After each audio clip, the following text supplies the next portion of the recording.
The folks from the Trump administration would argue that they haven't cut anything. They've simply cut a rate of growth. Now, that rate of growth apparently is worth $1 trillion over 10 years. Pennsylvania has 27 hospitals right now that identify as distressed. And Speaker Johnson believes there's a moral imperative to get able-bodied people off the Medicaid rolls. And when you deal with people with a moral imperative, nothing's easy. It's hard to get people to see things differently. And in Pennsylvania, it will mean 300,000 people coming off the rolls very shortly. Today's guest is Christopher Drumm. He is the founder of Drumm and Daughters LLC, a consulting firm focused on Pennsylvania's Medicaid population. He brings extensive experience in public service, government relations, and public policy, including political leadership and higher education advocacy. Previously, he spent 2 decades leading government affairs at AmeriHealth Caritas, where he supported the growth of the company and Pennsylvania's managed care program. Let's pick a state that doesn't have managed care. How do you go about building that relationship with the senators? What's sort of the process where you sort of introduce the benefits of managed care? What is that all about? One of the questions I would pose is, can you think of another service that 17,000 people receive with no complaints? And the answer is likely no. I used to liken it to playing sort of smothering defense in basketball on a player, man to man, you're chest to chest, but you're charming enough that they don't realize that they're being covered by a smothering defense. You cannot attract business to a county that does not have a hospital. I don't want to drive 2 hours in the back of an ambulance to get health care if I'm locating my business anywhere. I mean, so what is the strategy for these hospitals to turn around? And what do you think is the sort of the challenges that managed Medicaid faces going forward, at least in the near term? And so what role can lobbyists such as yourself play in that?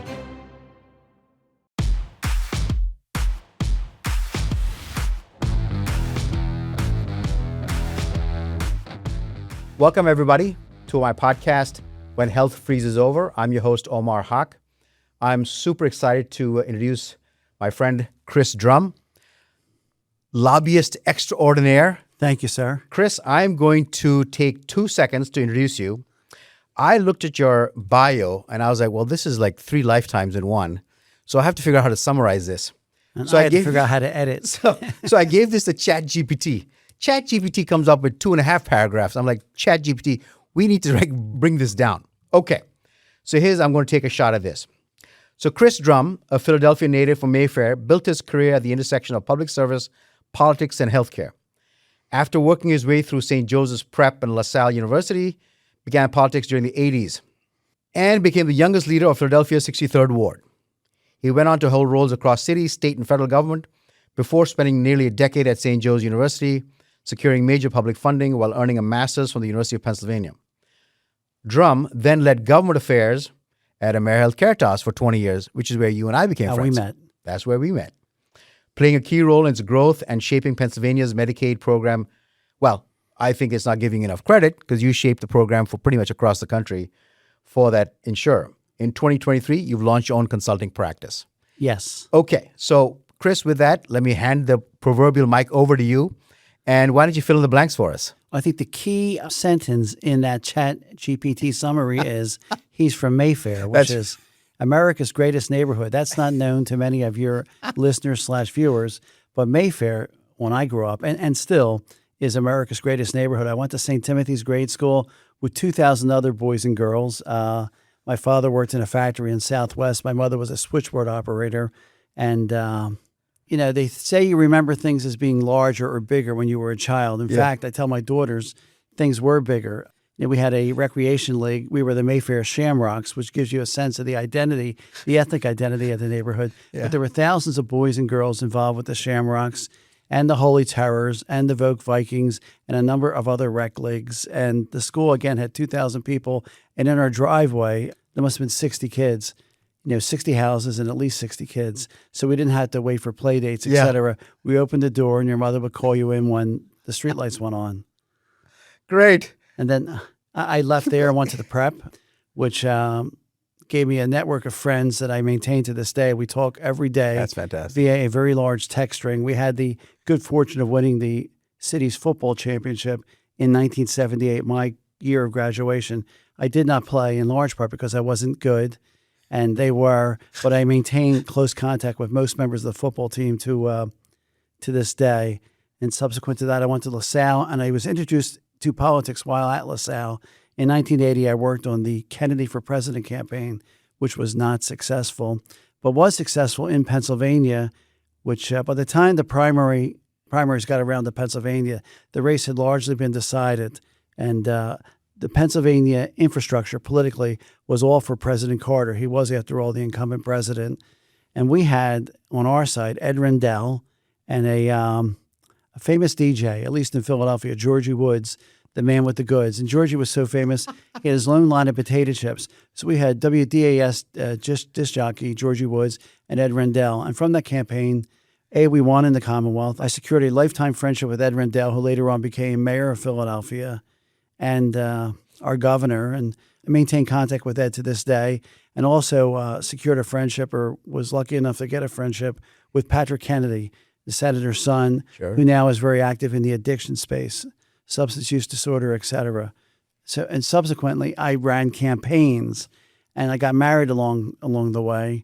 And at one point, my wife said to me, I don't think I was taking a job in Florida running the combined campaign for the Democratic Party in one of the even years. And my wife said, I don't think you're James Carville. I think you need to get a real job. So I became a lobbyist at St. Joe's University, which candidly was a job I was not prepared for in any way. But the Jesuits put up with me for a couple of years. I learned the ropes, and we did more than okay.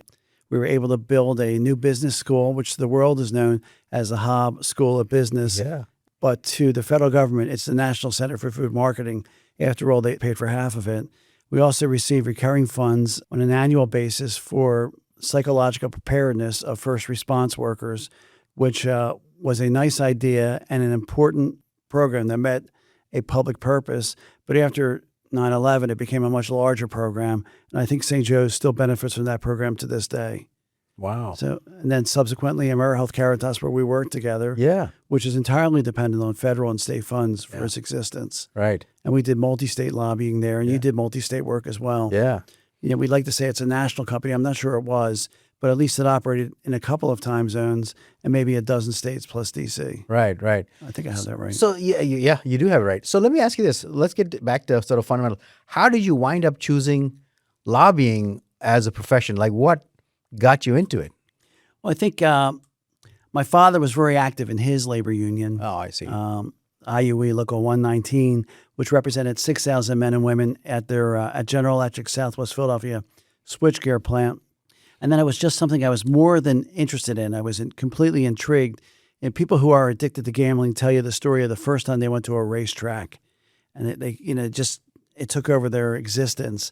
Well, at least when I was younger, I went to my first ward meeting, which most people find disinteresting, and dedicated my life to ward politics, local politics, et cetera, for maybe a dozen or so years, and then became ward leader. It was like having a business without having to put in any capital. And good thing, because we had no capital. It was all sweat equity. Yeah. Just became very intrigued with that. And at some point decided to make a living doing politics, and not on the elected side. My geography was not great at the time. It's changed significantly since Northeast Philadelphia, but decided to do this professionally. Went to St. Joe's University to work, and had a good time there, just very successful.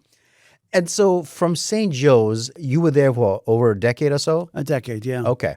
And what was your particular sort of sense of employment at St. Joe's? Well, I started out as assistant to the chairman at the Delaware River Port Authority. It's very unlikely that this occurred, but it did. Governor Casey chose the president of a Jesuit college, a Roman Catholic priest, to run the Port Authority of Philadelphia/New Jersey, which is quite a responsibility. DRPA operates the 4 crossings of the Delaware River, the Betsy Ross, the Benjamin Franklin, the Walt Whitman, and the Commodore Barry. It also, Father changed and only Casey would appoint a Roman Catholic priest to run the Port Authority, and he was a great governor, I think. We also did a lot of maritime commerce promotion, that sort of thing. Yeah. So that's what I did for the first 2 years of my employment with Father Rashford. Subsequently, I came on board at St. Joe's, where a great deal of work that meets a public purpose is done, not all of which was being compensated. And my role was to match up federal dollars or state dollars with work that met a public purpose. And I think we did that successfully. Yeah, I mean, you raised something like $12.6 million was that for the business school? That was for the business school, yeah. And so what was the sort of context behind that? You were charged with raising the funds, or what was your role in all that? Well, we went to D.C. frequently. The whole idea, it was Father Rashford's idea, who was the president. And we had a bit of serendipity. One of our alums, Thomas Folietta, who was later ambassador to Italy, U.S. ambassador to Italy, was a member of the Appropriations Committee, and I believe may have sat on Ag Subcommittee. So we had that. And there's not much a guy who sits on Ag Subcommittee can do for Philadelphia County. And we had Arlen Specter, Senator Specter, who longest serving senator in Pennsylvania history, who also was an appropriator. So we made our case to Specter and to Folietta that this National Center for Food Marketing could do a lot for Philadelphia, could do a lot for farmers and producers of food nationally. And I think we made that case successfully. And the people at Ag were very excited to build something that wasn't a silo. It's a collegiate Gothic building at the corner of 54th and City. Yeah. I knew they were excited when we would go into their offices and they would have our architectural rendering on the wall. So that wasn't necessarily pushing the cart downhill, but they were excited to be part of it, the Ag folks. Right. And it's been quite successful. And I think it has made a significant contribution to America. Yeah. Certainly has covered its 12 and a half. Certainly, for sure. So after that, how did you get recruited to AmeriHealth Caritas, or, I mean, how did that transition take place from, I mean, I guess it's still in the realm of lobbying, but you went from lobbying for a particular university with a certain inclination to then the space of Medicaid. How did that transition take place? What attracted you to that? Well, and other people may have had the same experience. I worked for Nick Rashford, for Father Rashford, for 10 years, and it was time for him to retire. The tradition at St. Joe's was a Jesuit would be president for 6 years. Lack of Jesuits, he served for over 10. I think he's the longest serving president in St. Joe's history. So he was departing, he was retiring, and of course our ages differed by about 30 years. And he said, look, you can stay here, but I can't guarantee the new guy who shows up won't have his own Chris Drumm. Sure. So I went out looking for my own job. And we were partnering at the time with a project that didn't move forward. We were partnering with an engineering firm named Weston to build the National Center for Water Excellence. And water, which we're drinking today, of course, is key, and the purity is key, and it's foundational. So the engineering firm was named Weston, and we hope to partner with them on the project.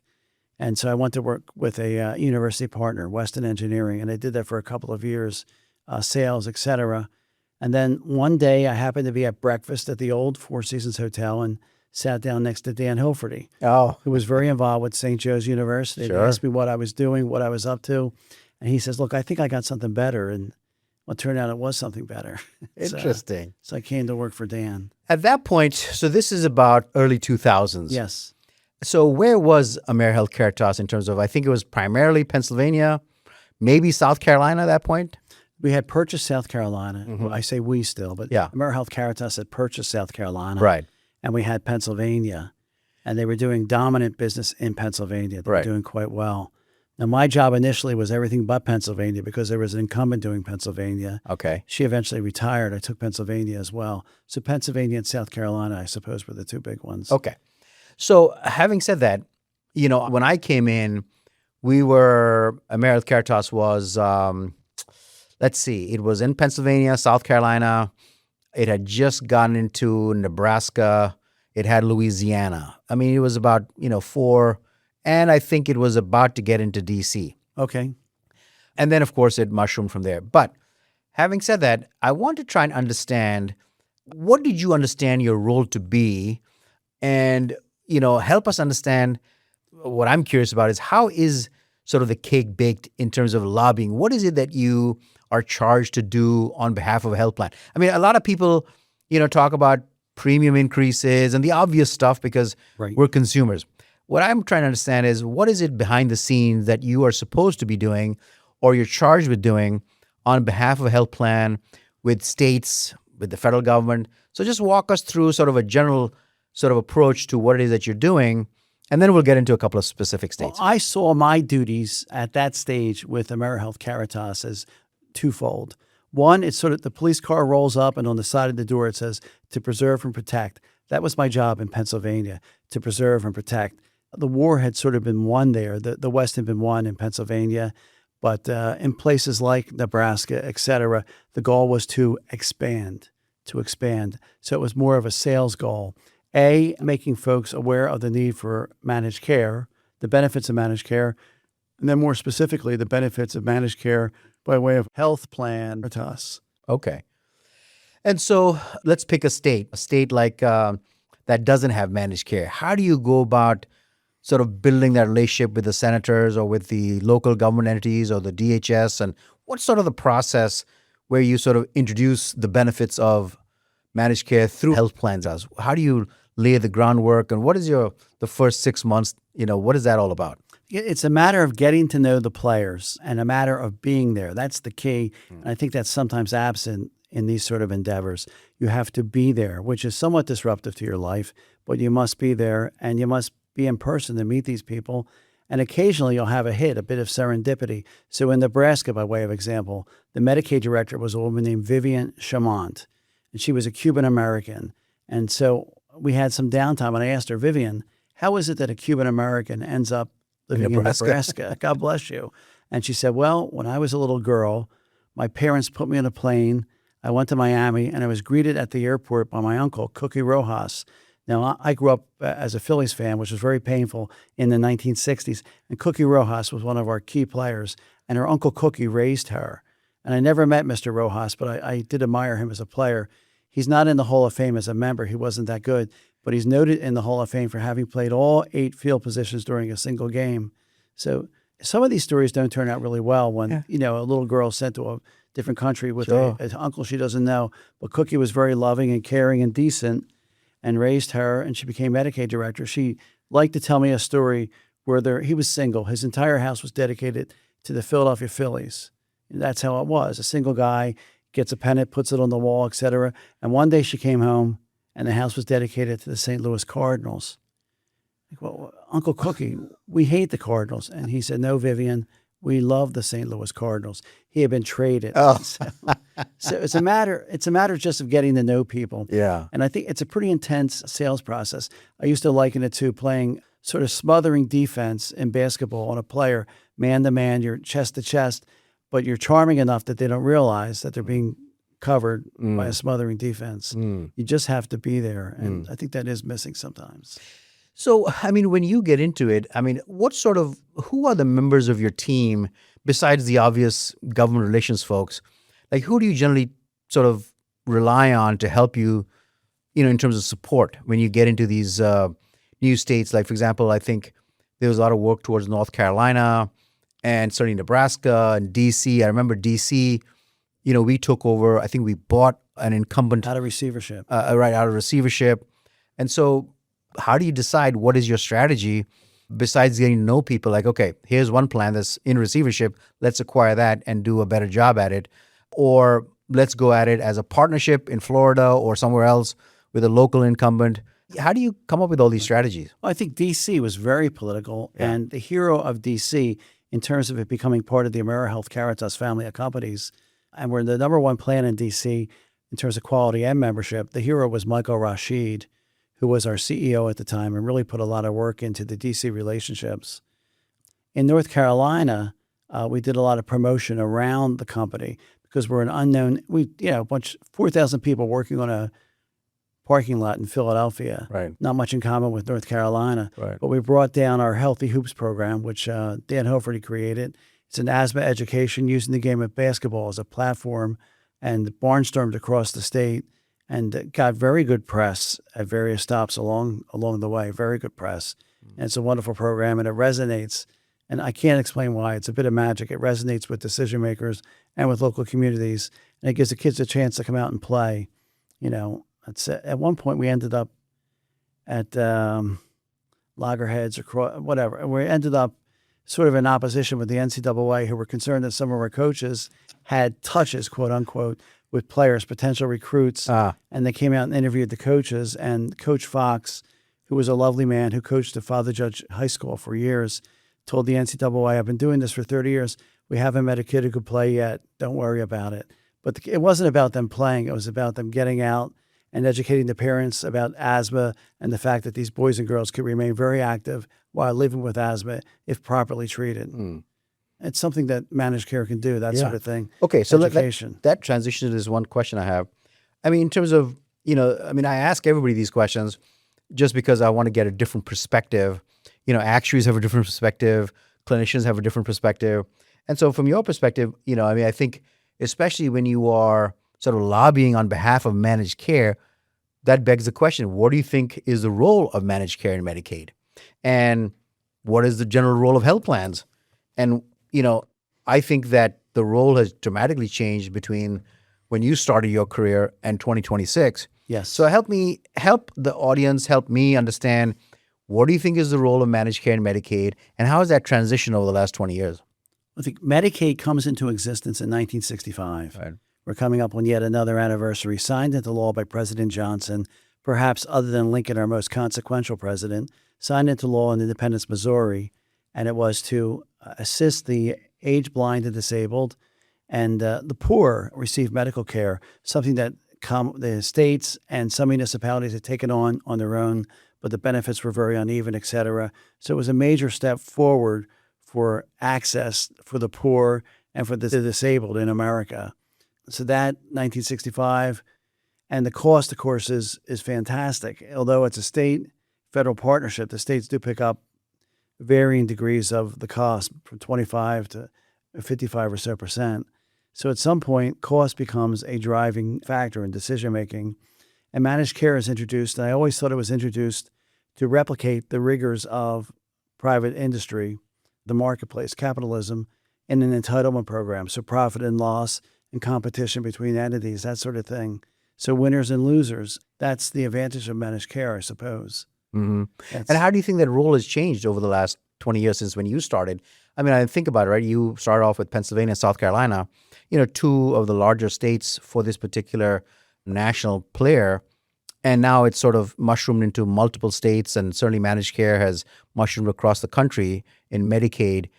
But my question is, what do you think the role of health plans is now in the managed care world? I think it's something the states can't do. I do believe that. And managed care has become the norm rather than the exception. There may be a state, maybe Connecticut doesn't have managed care. Right. I'm not aware of any others. It's, I think, more emphasis on prevention rather than treatment. Yeah. That sort of thing. Right. Avoiding cost. I know in Pennsylvania, managed care has been very successful in avoiding costs for the Commonwealth, a case I think they need to make more in a more compelling fashion, but they have saved the Commonwealth a lot of money. And so, no doubt about that. What challenges in terms of advocacy sort of did you face when advocating on behalf of, the national player we've been talking about? Let's pick Pennsylvania. I mean, it's fairly smooth going. It had a very robust relationship with the state, and it was, I think, one of the larger plans in Southeast Pennsylvania and certainly across the state as well. But, if I think about, I'm sure it wasn't always smooth going, but how did you, what sort of challenges did you face when advocating on behalf of any state, Pennsylvania, DC, Florida, any hiccups in Nebraska? I mean, you don't have to pick any particular state, but I'm just trying to understand what, it's not always smooth going. So you have to figure out what is sort of the strategy and the challenges that you face. I think in Pennsylvania, we always had the advantage of being indigenous, and that's not to be underestimated. We had standing. If we went out to Harrisburg, our state capital, with a dozen people, everyone in the room had something in common. They were all Pennsylvanians, and each one of them had a state representative. And when you're a citizen or a resident of a district, that rep or senator is not obligated to see you, but sort of is, and most likely will. And then he has a person who lives in his district. He wants to be their voice. He or she wants to be their voice. That was a great advantage. And also in Pennsylvania, I thought the company we're talking about, AmeriHealth Caritas, had a great track record. I would meet with someone who was skeptical, and one of the questions I would pose is, have you ever had, we have 17,000 people in your district or 12,000 people, we had that research, who receive medical assistance benefits through AmeriHealth Caritas or Keystone First. Mm-hmm. Have you ever had a complaint about our services? And the answer, not uniformly, but 90% of the time was no complaints. So can you think of another service that 17,000 people receive with no complaints? Trash collection, police work, fire protection. And the answer is likely no. So we had, I think, a very good offering in Pennsylvania. And we had standing. And so that sounds, that's great. I think that's why it was so successful in Pennsylvania. And continues to be. And so help me understand some of the challenges you've had in other states while you were advocating. I think of when you and I were involved in Iowa, it was a very significant, right out of the gates, it was a very significant challenge, because I think, when I think about the data that started coming in, it was clear that the state had intentionally or unintentionally mispriced the revenue. And so what was obvious was that the pharmacy data was coming in hot.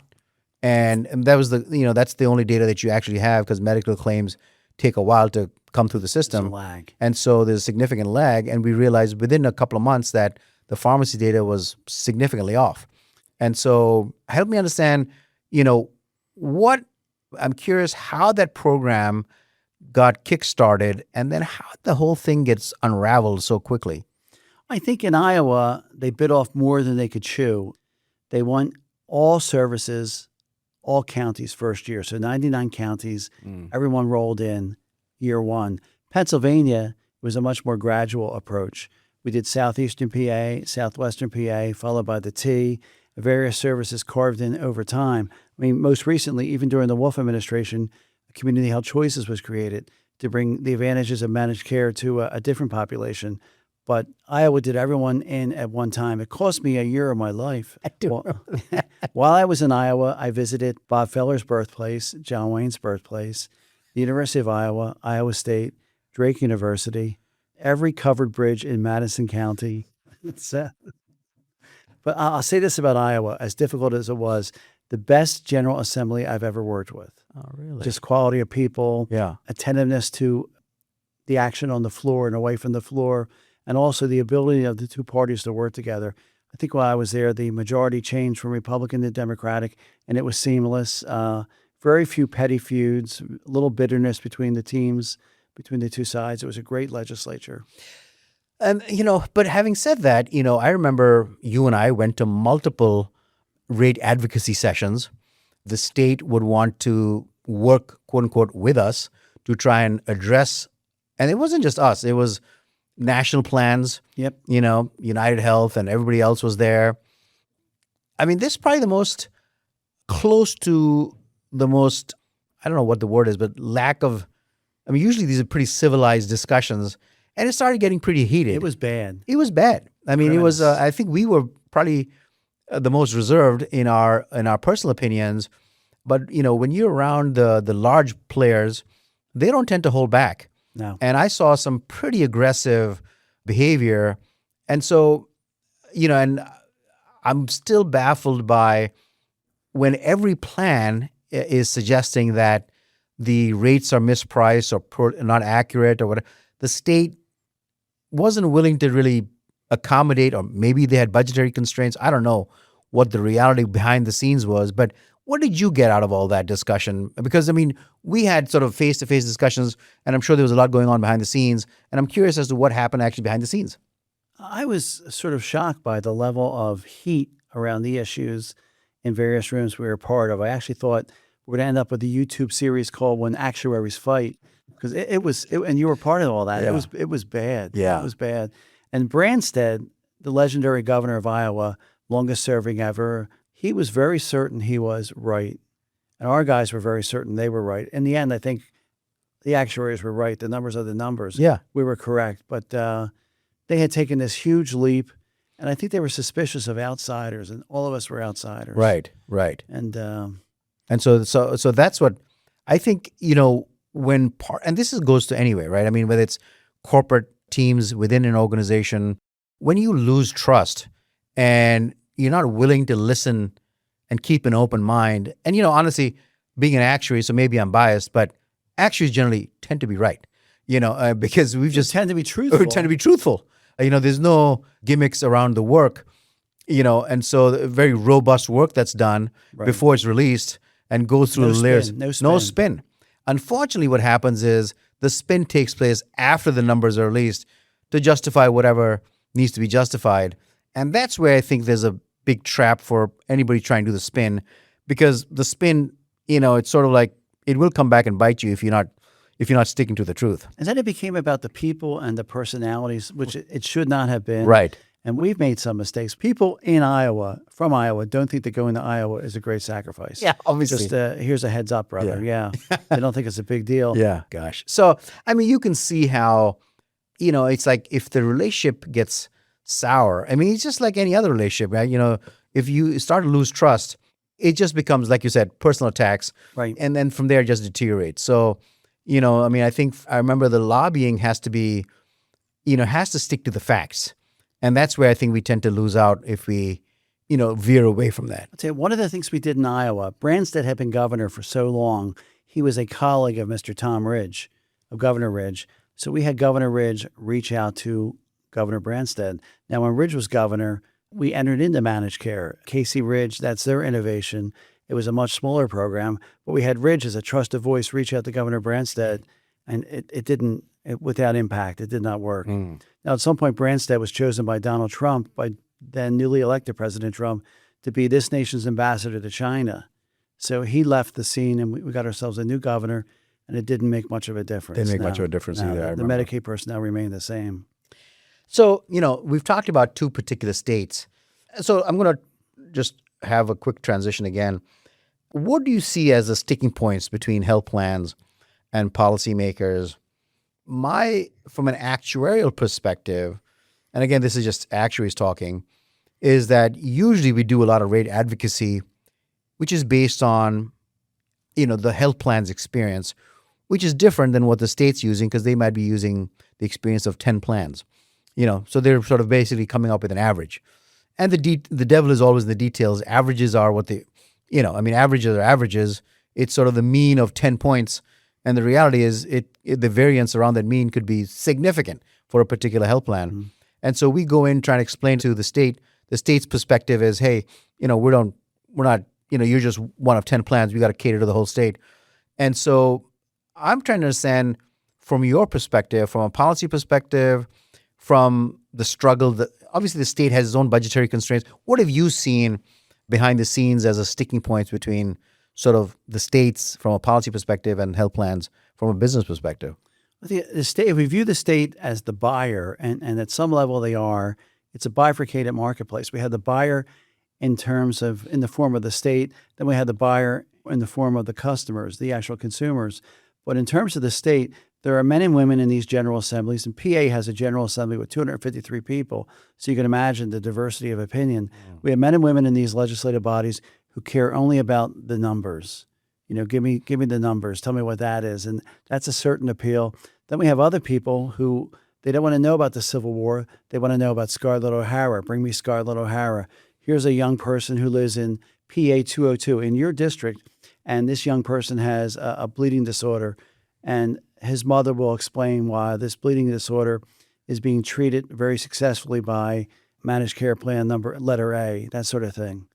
So two different sets of appeals.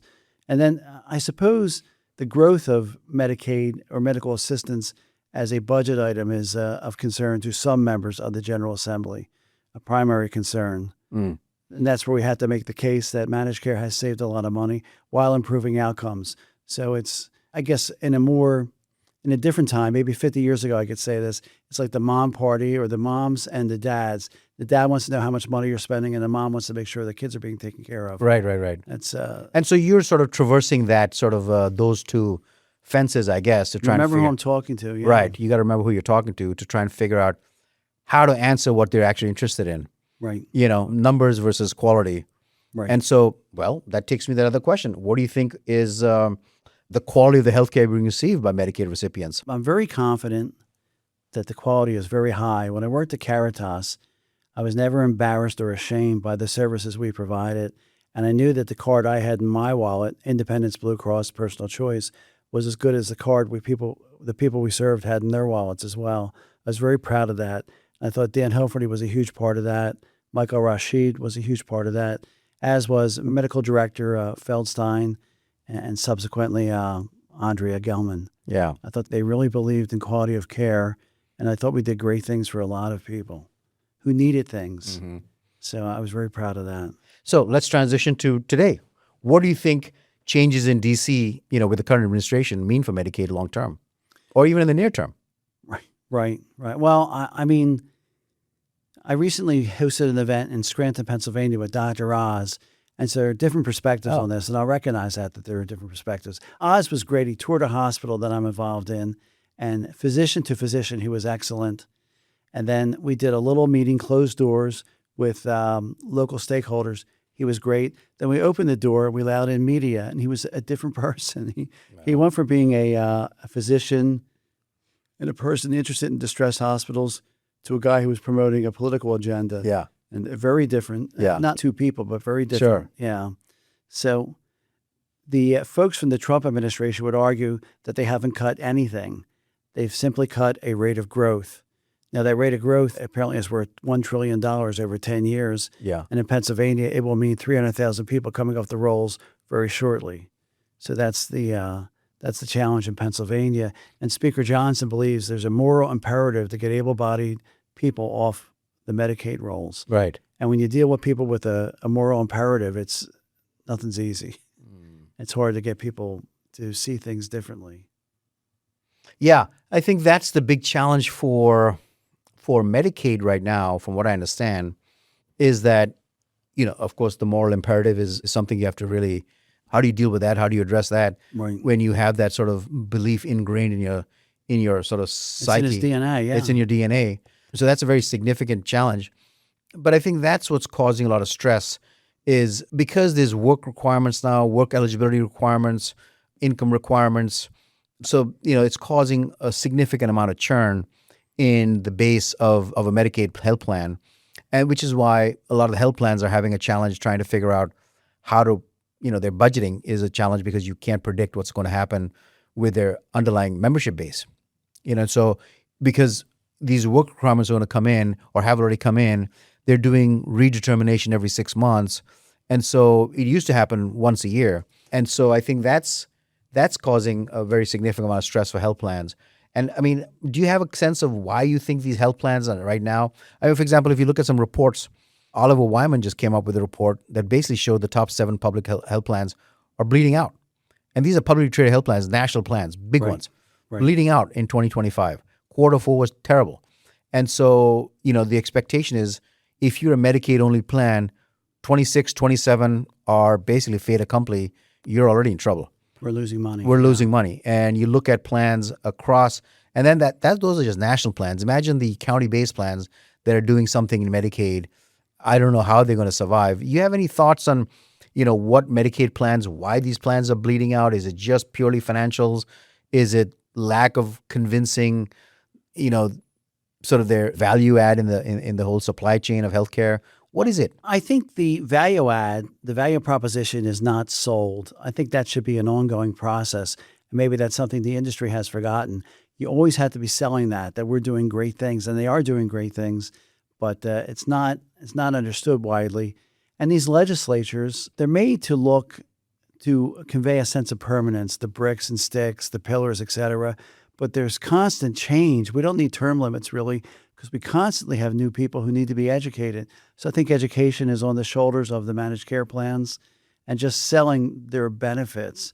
This work requirement, as a layperson, if I had never been involved in medical assistance or Medicaid, I would think that makes great sense. And it certainly traces its way back to the very core of American history and in the Mayfair Compact, et cetera. He who does not work does not eat, that sort of thing. Mm-hmm. It's part of the psyche of America. But I don't know. Does it work at all?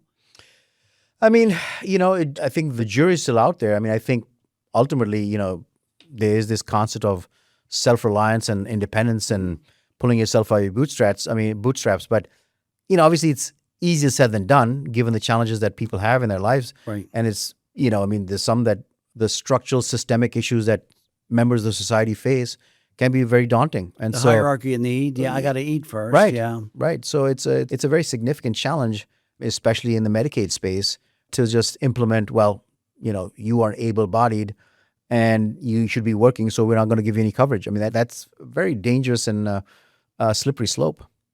And then just monitoring it. Right. The expense involved with Right. that. And I think the administration is going to cost a significant amount of money to health plans and the states to try and figure out how do you ongoing monitoring of who's eligible and who's not.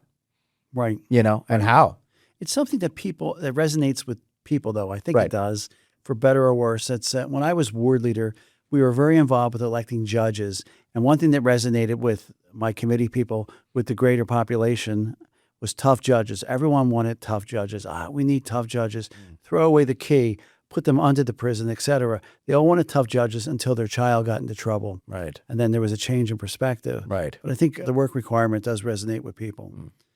What sort of lobbying efforts, so now I know you're working with some hospitals or in the acquisition of some distressed hospitals. How are you transitioning or, your work? I mean, I'm sure it's still lobbying to some degree, but what kind of work are you doing now in your consulting practice? Well, I have a client that does the acquisition of distressed hospitals nationally. It turns out that Pennsylvania is a national center for excellence for distressed hospitals. There's plenty here, just enough work in Pennsylvania to keep the entire entity engaged, the entire corporation engaged in Pennsylvania alone. Pennsylvania has 27 hospitals right now that identify as distressed. And some are distressed to the extent that they can't make payroll, or making payroll is a struggle. And some are distressed that they may not make it through the end of the Trump administration. We've got plenty. And so, I'm just baffled by the concept of a distressed hospital, given the aging population, the need for healthcare. It's just the level of comorbidities you have in the United States with obesity and diabetes. All things are epidemic, mental health issues. What leads to a distressed hospital? You would think that the demand for hospital services would be skyrocketing. I would think that as well. Now, ability to pay, payer mix, that sort of thing, sort of retracting talent to the hospital is a challenge in many places. A young person goes to University of Pittsburgh to medical school, and they grew up in the Pittsburgh area. The chances of them choosing to practice along the New York-Pennsylvania border, very low. So it's attracting talent, keeping the doors open. It is quite a struggle and important. These hospitals have such an impact on the community in terms of elevating the community economically. These hospitals have 4 shifts, hundreds of employees. They're often the newest building in town. And you cannot attract business to a county that does not have a hospital. Right. They don't want to hear that we'll put you in an ambulance and take you to Pittsburgh and take care of you at UPMC, right, which is a great institution, of course. Yeah, but I don't want to drive 2 hours in the back of an ambulance to get health care if I'm locating my business anywhere. Right. And so these hospitals, you would think that sort of step one to getting healthy again would be some sort of contracting relationship with a payer in order to attract membership. Right. So, so what is the strategy for these hospitals sort of to turn around? I think that's that's foundational, the relationships with the insurers, et cetera. I'm learning as I'm going on this. Yeah. I hear you. And so, what sort of lobbying efforts are you involved in right now? Well, attracting funds to those hospitals. I have a variety of clients ranging from the American Ethiopian Public Affairs Committee, which candidly is my most enjoyable client because I'm learning a lot of things I did not know before. Sure. I was hired by Mesbin Taganu as a consultant to the group. And I said, Mesbin, I don't know one thing about foreign relations. I just don't. And he said, well, you'll get to know. Yeah, I have. It's like when I was hired at St. Joe's, you'll get to know. So it's an opportunity, a break of sorts. So we've done a lot of work with the Ethiopians, and I do a great deal of healthcare because of my past experience with Caritas. And so what do you think is the sort of the challenges that managed Medicaid, in your opinion, faces going forward, at least in the near term? Adequate funding, I think, yes. And so what role can lobbyists such as yourself play in that? Well, in Harrisburg, it's a matter of competing priorities, and Shapiro's been very kind to the industry. I think he gets its importance. He's a very practical man, and he understands how important medical assistance is to Pennsylvania and how important managed care is to its execution or to the delivery of services. So Shapiro gets it. He's awful good. Mm-hmm. And in D.C., it's a matter of protecting, I suppose, against people who have a moral imperative to take us in a very different direction. And I think things are going our way. I don't have a crystal ball, and I gave up handicapping a long time ago. But I kind of like Medicaid's chances going forward in the midterms and the next presidential. I see. And so let me ask you this question. There's a lot of push. I've been attending a lot of seminars and conferences around the term social determinants of health. And all that means is basically, my opinion is, and I think this opinion is shared with a lot of people, is that the current health insurance industry, managed care industry, is really good at managing sickness. We're not really, I don't know whether we've been trained or we've been sort of, was that our calling to actually manage care? Maybe it was at some point, but right now it seems that, with the epidemics of various diseases, you're sort of stuck in basically just paying for pills, making sure you're managing admissions and readmissions and what have you. It's a very sort of reactive approach to healthcare, as opposed to getting in front of it at an early onset and providing food and shelter and access and language barriers and addressing the fundamentals of life. You see anything going on in the lobbying world around sort of getting the federal government or CMS, state governments to understand the impact of funding for basic human fundamentals, sort of basic building blocks of life for those that are struggling? And, because in my opinion, if you can address these sort of fundamentals at a very initial level, food and shelter and transportation and language issues, you can sort of prevent what happens 30 years later, where you're stuck with, the manifestation of not having those choices or having poor choices to begin with. And so I'm just curious as to, do you see anything from a lobbying perspective? I think that's the vision, and that's the vision we share. And I think a lot of people in the managed care world, the leadership, shares as well. Now, it means a further expansion of managed care or of Medicaid, and I don't know what the appetite is for that in D.C. right now, but there are people who believe, as you believe, that prevention is what it's about, and that could save us billions of dollars. We're now talking about trillions as it relates to Medicaid, right? But perhaps trillions of dollars, and strengthen the country. I think about my own life and my father's life, where prevention mattered greatly. That's when I entered St. Timothy's at age 6, I had a severe stutter, and the economic prospects for the son of a factory worker from Mayfair with a severe stutter, not so great. So the Commonwealth of Pennsylvania at that point had a speech therapy program available to both public and parochial students. And the young lady who taught that class was named Mrs. Rosenthal. And it just made a great difference in my life. Right. To be able to speak. And certainly I went to work and have been a taxpayer, et cetera, for 40 or 50 years. And my father was one of 13 who grew up in South Philadelphia, and nobody could see. They all had bad eyes, which I did not inherit. And there was a state program that gave people eyeglasses. He was one of 13, one of 8 brothers, all of whom served in World War II, all of whom became contributors to the economy. I had an uncle who was very successful. My father worked in a factory but never missed a day, et cetera. So that prevention, that speech therapy, those eyeglasses made a difference, a generational difference. Amazing. Thank you for sharing that very personal insight. Thank you. Thank you. Very kind of you. I'm really touched with that answer. Let's talk a little bit about rural health transformation. Sure. Especially a lot of these hospitals that you're in are, probably on the rural side of it, or at least distressed environments.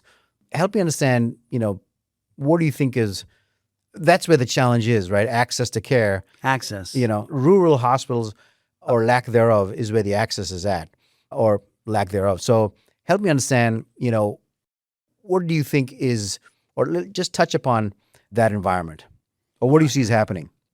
Well, so the Rural Health Transformation Program, a lot of people view it as a consolation prize for the cuts in the big, beautiful bill. So we're talking about a significant amount of money delivered to 50 states.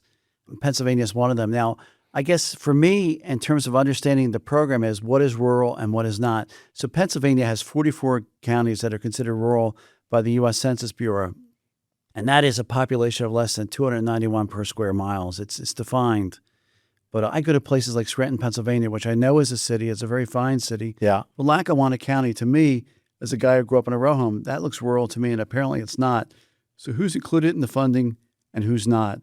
Then how the funding is distributed. Certain pieces of the funding are standard for every state. So the state of Rhode Island receives the same piece of that funding as the state of Pennsylvania, the state of Florida, the state of California. So in Alaska, that piece is worth maybe close to $500 a person. In Pennsylvania, it's worth about $14 for each rural resident. But I'm going to refer to notes if that's okay. Yeah, please do. Go ahead. In Pennsylvania, we have 5 goals for rural health transformation, and that is to strengthen rural health, provide sustainable access, create workforce, which we had touched on, innovation in care, and innovation in technology are the 5 goals. They're admirable goals, and it's being run by Shapiro cabinet members largely. Valor Cush, the Secretary of Human Services, Jen Bogan, the Secretary of Health, et cetera.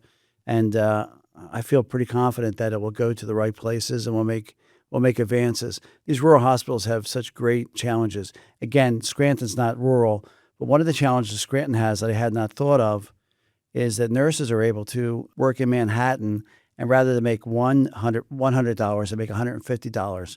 It's hard to tell somebody not to make 50% more, because please be loyal to our city, that sort of thing. Right. So these rural counties have different salary expectations than big city competitors, et cetera. And so what do you think they're going to do to try and attract talent? It's like, so I'll give you an example. Like a lot of the foreign physicians that come to this country, they get transferred to disenfranchised areas, which is basically rural areas. But the local residents aren't picking, rural Arkansas or Mississippi to go to. Right. Not that there's anything wrong with it. I think those are great, fine states. But, in terms of first choice or second choice, those aren't it. So what do you think, these rural hospitals, at least the ones that you're involved in, what are they going to do to try and attract talent? It's tough, man. It's I'll tell you, one of the strategies, and it's not written, but someone said to me, you get somebody to spend their residency here, and he or she ends up marrying a local, they drop anchor. Now, I don't have a program to have people fall into romantic relationships with locals in Sharon, Pennsylvania. Yeah. I wish I did have that magic. Like Maybe we need to start that business. Love potion number 9. Yeah. I just don't know what I would do with that. It's tough. Yeah. It's a special calling. Yeah. And that's one of the reasons Medicaid was created. That's why Truman, who was unsuccessful, really wanted it to attract physicians to places like Independence, Missouri, where he is from, or Missouri, where Truman hailed from, so people can receive that care. But it's hard to compete with, if you're a smaller town along the northern tier of Pennsylvania, it's hard to compete with the UPMC, which is housed in the Steel Tower, and Pittsburgh's a pretty cool city. Great. It's tough to compete. I don't know what the answer is. All good. Yeah. And on that note, Chris, thank you very much for your time. I really appreciate it. I enjoyed it. I learned a lot. This is fascinating. I probably got to have you over a few more times. Oh, fantastic. Because there's amazing stories you have. It reminded me of the Tom Snyder show. Do you remember Tom Snyder at all? Sorry. Except there's no ashtray between us. And Well, maybe next time we should be like talking about healthcare and puffing some cigars or something.